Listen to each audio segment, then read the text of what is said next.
Hello, thank you for viewing my talk on exploring a reporting tool to empower individuals with intellectual and developmental disabilities to self-report abuse. My name is Krishna Venkatasubramanian and I'm from the University of Rhode Island. This work was done in collaboration with colleagues at Worcester Polytechnic Institute, American University, Massachusetts Advocates Standing Strong, and the Massachusetts Disabled Persons Protection Commission.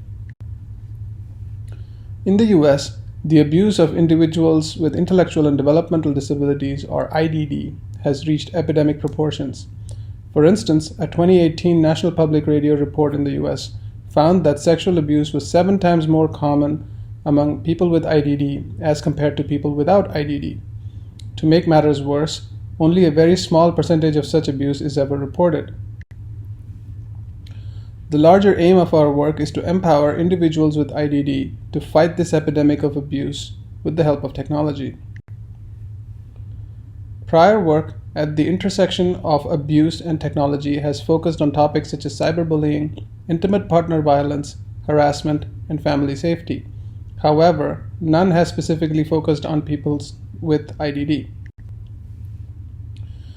As a first step in thinking about how to empower individuals with IDD, we first wanted to develop a broad understanding of abuse within the IDD community.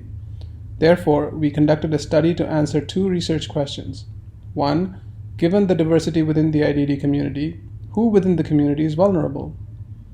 2. How are abuse incidents involving individuals with IDD reported? We performed an online survey of practitioners who work with individuals with IDD to obtain our findings. We received responses from 16 practitioners who are referred to as S1 through S16 as shown in the table. From the initial study, we found that most individuals with IDD are vulnerable and that abuse is often perpetrated by people known to the survivor. This often includes family and friends. Further, we found that abuse reporting is seldom done by survivors themselves. One of the main reasons for this lack of reporting by survivors was that abusers were trying to prevent reporting. In this, the abusers are aided by larger societal attitudes, which often discount the voice of people with IDD, especially when it comes to reporting abuse. Based on the results of this first study, we determined that one way to empower individuals with IDD through technology is by using it to enable self-reporting of abuse. Building an accessible abuse self-reporting tool for individuals with IDD is a complex problem.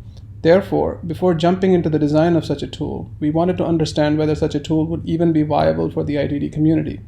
To this end, we conducted 3 focus groups with 21 total participants with IDD and asked them 2 more research questions.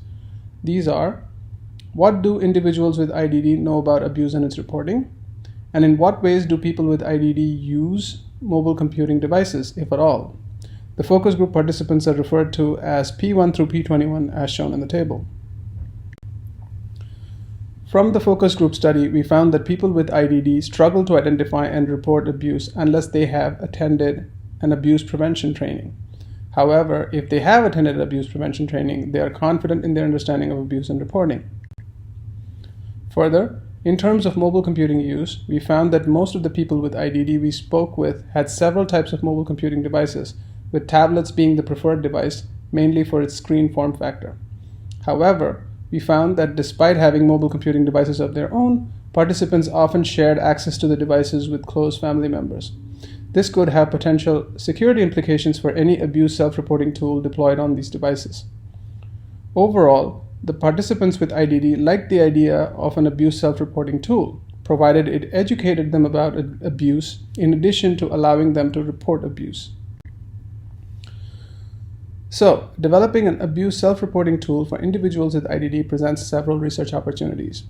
These include how to communicate the details of abuse using a reporting tool, and how to develop a learning tool designed to teach people with IDD about abuse.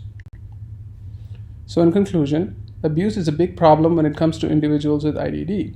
In this work, we focused on the first steps in developing technological tools to empower individuals with IDD with respect to dealing with abuse. If you would like to know more about this project, you can get in touch with me at krish@uri.edu. Thank you for listening to my talk.